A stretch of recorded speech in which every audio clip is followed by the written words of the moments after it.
हे मी कधीच विसरणार नाही हं. आयुष्यभर लक्षात ठेवी. अर्पिता बास, आता गप्प बस. आता माझा फार अंत पाहू नकोस तू. जा तू तुझ्या घरी आता.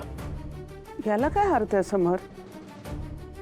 सतत आपला राग काढायचा अप्पीवर. आता स्वानंदीची चूक झाली तर झाली ना. तिला काहीतरी कधीतरी बोल की. सारखं आपलं माझ्या मुलांवर डाफरायचं.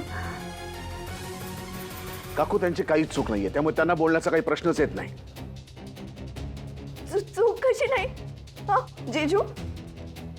ही चूकच आहे ना ताईची. तिने हे सगळं मुद्दाम प्लॅन करून सगळं केलंय.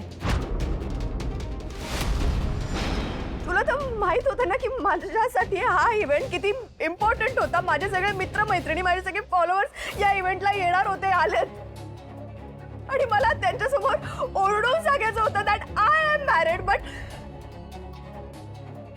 आता मी काय सांगू त्यांना की माझ्याच ताईंनी मला तोंडावर पडले.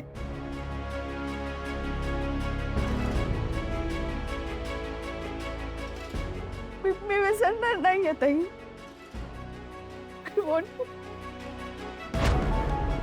मला नाही माहिती सुष्मी काय सांगितल्यावर तुझा विश्वास बसणार आहे, पण मी पुन्हा पुन्हा तेच सांगेन आणि किती वेळा सांगेन की मी तुला साडीच दिली होती, पैठणी दिली होती तुला आवडेल अशा रंगाची. हा ड्रेस कुठून आलाय मला माहित नाही, पण ह्या सगळ्यानंतर जर मी तुला खोटी वाटत असेल तर ठीक आहे, मी मग हरले मी.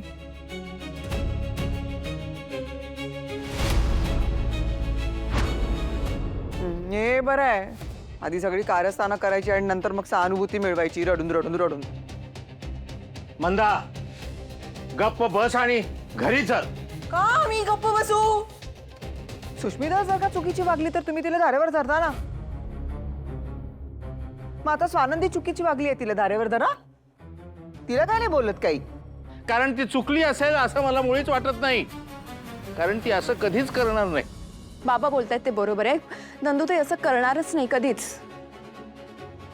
वा वा वा वा, काय माणसं आहात तुम्ही. वा वा वा. आई बस ना, आता शांत हो ना. जे काय बोलायचं ते आपण घरी जाऊन बोलूयात ना, इथे नको प्लीज.